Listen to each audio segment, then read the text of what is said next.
Welcome back. We are continuing our coverage of the verdict in the case of Jussie Smollett, the former Empire actor, now found guilty on 5 of the 6 charges he was facing. It's called disorderly conduct, but it really means filing false police reports, basically 5 separate lies that he told to police. Now, he's facing up to 3 years in prison on each one, but up to doesn't mean that's what you get.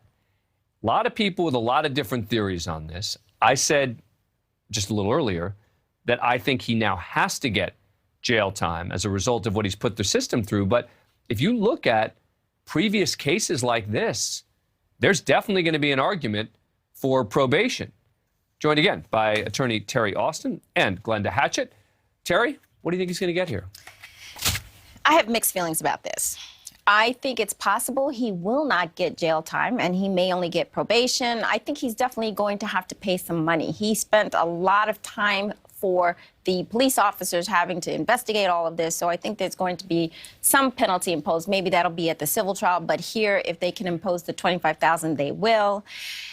But I think the fact that he has wasted so much time and that people are really outraged that he has brought this claim. He lied on the stand. He lied to police officers, like you said. 5 different times the jury found that he lied about this one incident.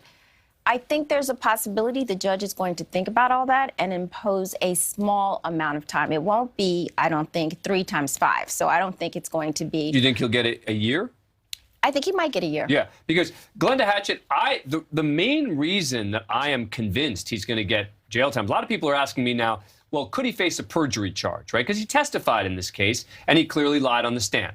Prosecutors are not going to charge him with perjury. But I do think that that could become relevant when looking at a possible sentence here, that the judge will say it's not just that he was convicted for lying 5 times. He actually went up, sat on the stand, and did it again.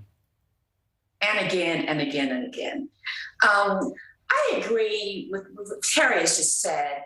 It's also a matter of trust that's been broken, not just with this case, but for all the people who came out really concerned that he had, in fact, been the victim of a hate crime.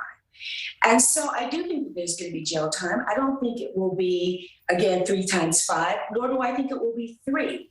I think it may be anywhere between 6 to 12 months, with the rest of the sentence, the rest of the 3-year sentence being suspended and him being on probation.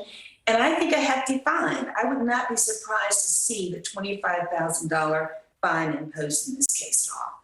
Thank you for watching. Click the red subscribe button below so you can get more of News Nation's fact-driven, unbiased coverage.